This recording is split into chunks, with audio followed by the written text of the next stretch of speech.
parlé de Gary, c'est la deuxième fois que vous venez ici, Ouais. au Festival des Feux de Bordeaux. Vous C'est avez ça. gagné les tremplins l'année dernière. C'est On ça. en parlera tout à l'heure. Ouais. Et là, vous avez joué votre spectacle Ouais. qui s'appelle Qui s'appelle Je vais le faire. Spectacle qui s'appelle Je vais le faire. Alors, juste une question. Tu veux qu'on se vous voit ou on peut continuer à se tutoyer quand même? Oh, ce sera plus fun. Hein? C'est plus fun. Parce que là, ça va donner un côté un peu formel. C'est pour un troubadour, on se tutoie, c'est cool. Ouais, je viens jouer du coup. Je vais le faire après avoir gagné les tremplins l'année dernière. Donc sacrée expérience quand même le tremplin parce que ce festival je trouve qu'il était plutôt bien organisé. Mais non mais je le pense vraiment c'est un ouais c'était quand même cool. Puis tu sais il y a les runners qui viennent. T'imagines moi je suis humoriste débutant genre en voie de développement à l'époque parce que j'ai pris du galon depuis quand même faut pas déconner. Mais tu prends l'avion t'arrives il y a un mec avec une pancarte qui arrive tu dis ouais c'est moi tu roules en voiture machin puis tu rencontres d'autres artistes tu fais les tremplins bon tu les gagnes c'est toujours cool aussi de sortir avec un prix. Puis derrière le spectacle c'est le plus important qu'à pouvoir jouer ton spectacle. Donc c'est un festival qui en plus joue le jeu, c'est-à-dire que quand tu gagnes le truc, il reprogramme ton spectacle, donc tu peux vraiment te faire un cachet, la date est achetée, donc c'est vraiment un festival qui joue le jeu. Il y a des festivals que tu remportes où tu vas pas forcément jouer ton spectacle derrière, tu vois ce que je veux dire? Là c'est bien parce qu'il joue le jeu, donc je suis content. Ouais. Donc ton spectacle, je vais le faire, ça parle de quoi? Bah en fait, ça parle un peu de la posture à adopter pour réaliser ses rêves dans un monde que je trouve un peu trop conformiste à mon goût, tu vois. C'est-à-dire que la plupart des gens, en général, quand la petite voix leur dit quelque chose, ils se disent non mais non, t'es fou, je vais quand même pas tenter ça et tout. Alors que des fois, je pense que il faut juste s'écouter et se dire je vais le faire justement, essayer d'y aller. Donc c'est juste dire aux gens moi, au départ, je suis un branleur. Je suis étudiant en droit, j'ai eu ma licence de droit. J'ai tout plaqué pour me mettre à faire du stand-up. Ça fonctionne pas trop mal. Donc, si moi je peux le faire, c'est que tout le monde peut le faire. Je pense que ce sera jamais cliché de le dire et qu'on aura toujours besoin d'un discours comme celui-là, si tu veux quoi. C'est un peu une sorte de motivational speech, quoi, on va dire quoi. Un feel-good spectacle. Où tu sors de là, t'as un peu la gouache et t'as envie d'entreprendre des trucs, quoi, si tu veux. C'est l'idée. D'où est venue l'idée de faire tout ça? Moi, j'avais à peu près tout raté, hein, tu sais, pour être honnête, ouais. Tu sais, il y avait un scandale là récemment sur Christine Angot qui parlait du plan B quand elle parlait des comédiens. Eh ben, tu sais quoi, je suis pas d'accord avec elle sur quasiment tout ce qu'a dit cette dame-là depuis on demande on n'est pas couché, pardon. Elle a réussi à rendre Yann Moix sympa, donc c'est quand même, tu vois, faut le faire quand même.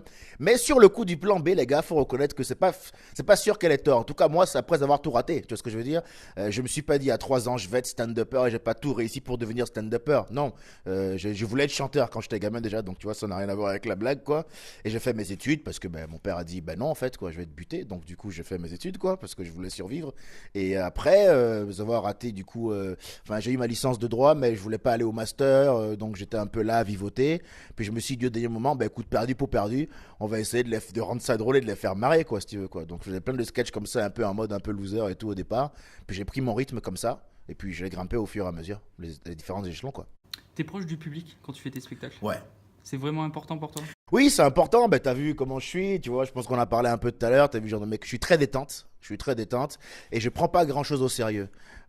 Pour moi, les vannes, c'est un prétexte pour connecter avec les gens. C'est-à-dire que si je fais un spectacle où les gens sortent de là en disant putain, on a vraiment bien ri, mais au moins, j'ai pas pris de retour de ce que j'ai envoyé ou j'ai pas pris d'amour, j'ai pas pris de chaleur humaine, ben je suis frustré en général, tu vois. Donc c'est un spectacle qui est vachement interactif où je suis très proche des gens, toujours dans la bienveillance parce que j'essaie de tordre le cou au cliché du stand-up où le mec qui est au premier rang, tu lui défonces la gueule. Moi je considère qu'un mec qui s'est douché, lavé, habillé, parfumé et qui paye 20 € pour venir me voir, ben je dois le chouchouter quoi, au contraire. Donc il m'arrive de tacler le public, mais seulement quand lui me donne l'occasion, tu vois ce que je veux dire. Je crée pas, je dis pas comment t'es, bon j'aime pas ta gueule, non. C'est vraiment si lui dit un truc con par exemple, ben je vais en rire, c'est normal, c'est mon boulot.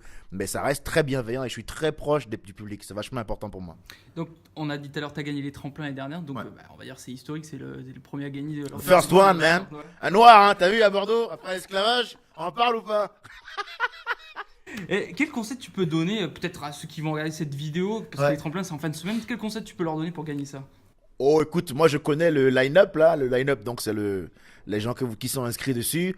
Bah, il y a des gens assez doués, hein, ouais, y a, que j'ai déjà croisé sur scène. Donc honnêtement, en toute humilité, j'ai pas vraiment de conseils à leur donner. Tu sais, on est tous au même niveau. Après, on fait les festivals, chacun à son moment, si tu veux. Ben, mais s'ils étaient inscrits l'année en même temps que moi, peut-être que c'est eux qui auraient gagné. Tu vois ce que je veux dire? Donc pas vraiment de conseils à leur donner, ils savent comment ça marche. Je pense qu'en humour, il faut être naturel, il faut être sincère, parce que ce qu'on ressent le dégage, est ce qu'on dégage, le public le capte. Voilà, donc juste être normaux, c'est un super festival. Respectez votre timing. Parce que l'année dernière, il y a eu un souci avec cette histoire-là. Il y en a qui n'ont pas respecté le timing et qui se sont peut-être fait un peu, qui ont peut-être perdu à cause de ça, j'en sais rien. Mais en tout cas, moi, je suis heureux d'être passé. Mais si, être naturel, être naturel. La salle est très très bien. Je sais pas si c'est toujours au Café Théâtre Les Chartrons, là où j'avais joué, moi. C'est toujours là-bas, la salle est superbe. Il y a une centaine de personnes, hein, je crois bien, cet après-midi-là. C'est vraiment chouette, donc pas hésiter, bah, pas à se lâcher, à faire ce qu'ils veulent, parce que la finale, en plus, est au théâtre féminin. Moi, j'avais fait en première partie de Baptiste Le Caplet avec Cécile Junga. On avait fait notre finale là-bas. C'était vraiment chouette. Il y avait 2000 personnes. Là-dessus, qui vraiment énormément. Donc, ça vaut le coup. Voilà. Et picoler et profiter de la brasserie parce qu'il y a vraiment de la bonne bouffe et c'est sympa. Ça a changé vraiment après ces tremplins de Bordeaux, ça a changé quelque chose un an après? Bah bien sûr, tu regardes un an après, je joue mon spectacle au théâtre de 10h tous les mardis à 20h. Je suis chroniqueur sur Rire et Chanson. Rire et Chanson est partenaire de mon spectacle. Donc ça veut dire que mon sketch, tous les jours, il passe à la radio. Si tu allumes Rire et Chanson dans la journée, tu m'entends forcément à un moment donné. Si c'est pas en chronique, c'est en sketch. Donc c'est quand même pas mal. Je me suis installé à Paris, où du coup je travaille tous les jours mon stand-up dans les troquets, les bars, les bars à stand-up. Et puis je suis là, je joue mon spectacle et maintenant je fais ma petite tournée en France, même si je suis pas connu. Je suis intermittent du spectacle, donc c'est mon métier, je suis payé pour ça. Je fais pas de boulot à côté, c'est quand même vachement important, c'est mon taf à plein temps. Et je tourne partout en France le week-end. Le mardi je suis à Paris et le week-end je tourne partout en France. Là comme ici, tu vois, après le week-end d'après je suis à Toulouse, tu vois, donc mais c'est super, c'est que j'ai ma passion et je fais mon taf. Après, est-ce que je deviendrai aussi connu que Gad Elmaleh? C'est une question, c'est une réponse qui m'appartient pas. Et honnêtement, je me pose pas la question. Je trouve que déjà dans la vie, faire ce que t'aimes, mon pote, te lever le matin et pas te dire putain, j'ai la flemme parce qu'il y a encore le patron Didier, là, il va me casser les pieds parce que j'ai bousillé la photocopieuse hier soir, il va le déduire sur mon salaire, cet enfoiré. Voilà, c'est déjà un privilège de faire ce que tu aimes faire dans la vie parce que je pense qu'il y a encore trop de gens qui font pas ce qu'ils veulent faire dans la vie parce que la société leur impose des schémas, des dogmes, des systèmes qui sont pas forcément des systèmes qui leur conviennent. D'où le je vais le faire. Je vais le faire en mode, mec, fais ce que tu veux, quoi, si tu veux, parce que le résultat, la clé, il est beau. Je pense que la seule condition sine qua non, c'est le travail. Si tu bosses vraiment, parce que après faut pas se mentir, faut pas se dire je veux faire ça, mais genre je veux le faire en touriste. Non, l'humour c'est dur. Il faut écrire ses sketchs, il faut monter sur scène, il faut travailler, il faut se remettre en cause tout le temps. Donc si tu bosses, normalement ça passe. Si t'es bon, de toute façon dans ce métier-là, c'est dur de te louper. Hein. Ça t'arrive, tu fracasses une salle en deux, les gens auront du mal à dire oh moi je l'ai pas trouvé ouf. T'as entendu le bruit quand il a joué, tu vois ce que je veux dire? Donc c'est quand même aussi un domaine où même s'il n'y a pas de science exacte, il y a quand même des résultats qui sont tangibles. Et ces résultats tangibles-là te permettent de grandir, de gagner en réputation et de faire des trucs de plus en plus stylés. C'est compliqué en 2018 de se faire un trou quand on est jeune, quand on débute dans ce métier parce qu'il y a beaucoup de concurrence. Ouais, c'est très dur. Est-ce que c'est plus dur déjà quand, par exemple, un jeune de Bordeaux, c'est plus dur pour lui parce qu'il est en province qu'un jeune à Paris, par exemple? Bah bien sûr, ça c'est une évidence. Quand tu fais de l'humour, moi j'ai commencé en province en plus, tu vois, moi j'ai commencé à Nantes, à la compagnie du Café Théâtre à l'époque. Quand tu joues mais c'est bien aussi de jouer en province. Je vais t'expliquer pourquoi. Parce qu'il y a, il y a le pour et le contre dans les deux cas. C'est-à-dire que si tu commences en province, ben, tu as le mérite de commencer dans une zone où il n'y a pas de pression. Tu vois ce que je veux dire? Tu te formes gentiment. Moi, je me suis formé gentiment dans un café-théâtre où, du coup, comme il y a plein de dates, on me programmait, mais tous les mois. Tu jouais tous les mois à 19h, tous les jours. Donc, pendant 2 ans. Donc, ben, les vannes, mec, t'as le temps de les tester. Tu vois ce que je veux dire? Donc, je me suis bien rodé. Et après, je suis arrivé à Paris, après avoir fait une série de festivals que j'ai remportés, un peu plus sûr de ma force. Les festivals servent aussi à ça. Ils servent à confirmer des choses. Quand tu vas en festival, t'es pas en concurrence contre les autres candidats qui y participent. T'es en concurrence contre toi-même. Tu viens en festival pour vérifier si ce que tu fais est au niveau et correspond à la demande. Et quand on te remet un prix, c'est comme si on te remettait un diplôme en mode c'est bon, c'est validé, t'es drôle. Maintenant, quand t'es en province, oui, t'es éloigné de Paris, oui, t'es éloigné d'un certain réseau qui est vachement important parce que dans notre, si l'humour c'est un jeu vidéo, Paris c'est le boss de fin. Ce que je veux dire, c'est le boss de fin. Tu dois passer par là à un moment donné, c'est obligatoire. Donc forcément, si tu commences à Paris dès le départ, eh ben oui, t'es déjà dans les réseaux, effectivement. Mais ça peut être plus dur aussi parce que Paris, il y a quand même une tolérance à l'échec qui est beaucoup moins élevée qu'en province. C'est-à-dire que Paris, ben, si tu débutes, si tu fais un plateau par exemple de Prestige à Paris où tu arrives et tu prends un bid, les mecs te rappellent pas avant.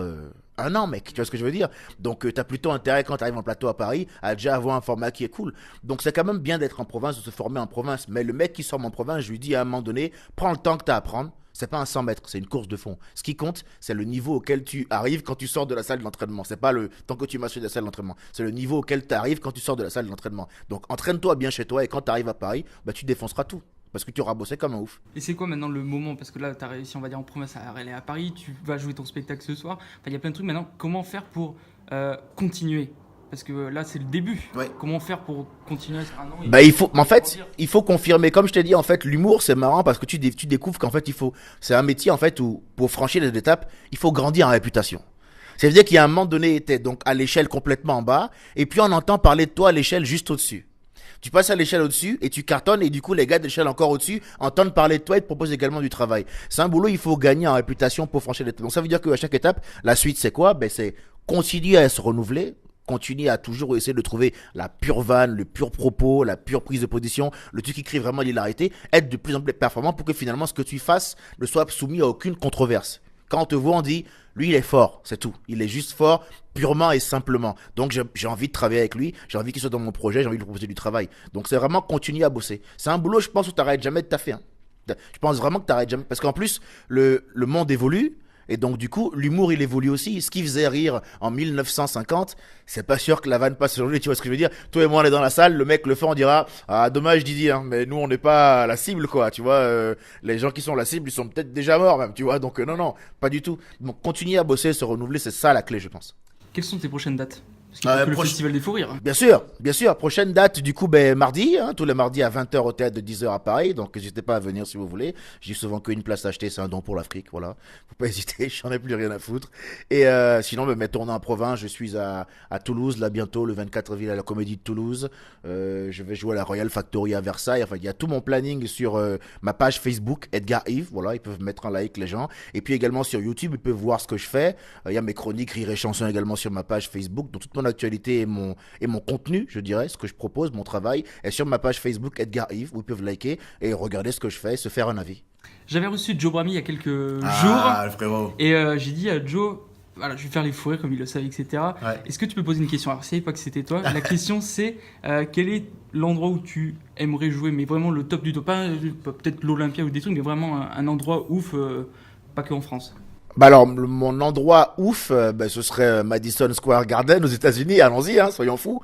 Mon rêve de base, c'est de faire un zénith. Ouais. Il faut se fixer des objectifs élevés. Moi, c'est mon rêve de base et je l'assume. Les gens font souvent l'amalgame dans ce pays entre ambition et prétention. C'est pas de l'insolence, c'est une ambition. Et je pense qu'il faut nourrir de l'ambition. C'est ce qui nous manque par rapport aux Américains d'ailleurs. Tu vas aux États-Unis, tu dis, je veux devenir le meilleur humoriste du pays. Tout le monde fait, yeah, that's my man, you're getting there, come on boy. T'arrives en France, tu dis, je veux devenir le meilleur humoriste, mais en fait, il a craqué son slip, Didier. Qu'est-ce qu'il nous fait là, tu vois? On pense souvent que t'as le melon quand t'es ambitieux. Non, il faut être ambitieux, c'est vachement important. Donc, pour te répondre, en plus, bon, Joe, c'est un super copain. Du coup, on a fait les tremplins ensemble, hein. C'était très serré entre lui et moi, hein. Je dis passer à une voix près, hein. Donc, et puis aujourd'hui, j'écris pour lui, on bosse ensemble, on est vraiment très copains. Donc, marrant que ce soit lui qui pose la question. Mais bon, ouais, mon rêve, bah, il le sait, c'est de jouer aux États-Unis parce que, si tu veux, pour moi, les States, c'est un peu, au stand-up ce que le Brésil est au foot, quoi. Tu vois, c'est bah, les meilleurs du domaine, dans l'exercice, la technique et tout, ils sont là-bas. Et donc forcément, jouer là-bas, c'est comme si on dit quand t'es fan de foot, bah tu vas aller faire un stage au Brésil. Ou si t'es fan de basket et que tu joues donc du coup au FC Poitiers, on te dit bah là tu vas aller en NBA pendant 2 semaines. Bah tu pètes un câble, tu vois ce que je veux dire? Pareil, bah je veux rester en France, hein, mais j'aime les artistes français vachement connus comme Dujardin, comme Omar Sy, qui, une fois qu'ils ont, comme Gad Elmaleh qui le fait maintenant, une fois qu'ils ont réussi à gagner, j'ai envie de te dire, le match dans ce pays-là, on dit, ben maintenant, on va aller s'en prendre aux Américains, parce qu'il n'y a pas de raison qu'ils soient les leaders mondiaux. J'aime bien cet esprit-là. On va pas rester en France tout le temps. Si tu réussis à marcher en France, à avoir la chance d'avoir un public qui te suit partout, ok, ben remets la ceinture en jeu, et va, parce que c'est pour ça qu'on devient meilleur. On ne devient pas meilleur en étant un militant de salon, c'est en se mettant tout le temps en marche qu'on devient meilleur. Donc je dirais, le Gotham aussi, un comédie club que j'aime beaucoup là-bas, aux States. Et puis bah, Madison Square Garden, ce serait le top. Ce serait le feu. Voilà, avec des. Parce que c'est pour les Knicks, c'est ça? J'aime beaucoup les Knicks. Voilà, peut-être avec des joueurs des Knicks. Ouais, pourquoi pas. Dans la salle, ce serait cool, hein. Tu sais, les stand-uppers, quand ils font ça, ils ont des joueurs, hein. Là, Kevin Hart, là, il jouait, il y avait LeBron James dans la salle, mec. C'est qui que t'aimerais là, en joueur, là, devant? Là, LeBron James, mec. LeBron James, Kevin Durant, LeBron James, Steph Curry. Enfin, tu vois, moi, je les veux tous, quoi. Il y a pas de je dis venez, quoi. Franchement, et une cuite après, quoi. Tu vois, vraiment, qui m'apprennent parce que c'est des joueurs aussi très inspirants, ces joueurs-là, parce que ils ont ce mental dont je te parle. Le je vais le faire. Tu vois ce que je veux dire? Ils ont été élevés comme ça, les ricains. Donc, c'est impressionnant à voir parce que t'as l'impression qu'ils doutent jamais, ces mecs-là. Ça, c'est dur. Ok, it's supposed to be hard. C'est censé être dur, c'est pas grave. Je vais le faire quand même. Ils sont au top. J'aime beaucoup ce mental et je pense qu'on devrait tous l'avoir. On devrait tous rêver fort, rêver haut et se dire que tu y crois et que tu y crois pas, moi je vais y croire pour moi-même et donc je vais le faire. C'est ça le mental qu'on doit avoir parce que du coup, on va booster la créativité globale et on va augmenter le niveau de notre pays. Il est déjà très bien, hein, mais je pense qu'on peut toujours s'améliorer. Merci Edgary. On Merci se revoit à Bordeaux Métropole Arena devant 11 000 places. Yes, yes, donne-moi, allez, 10 ans, dans mes 10 ans. Allez, à dans 10 ans. Allez, à dans 10 ans.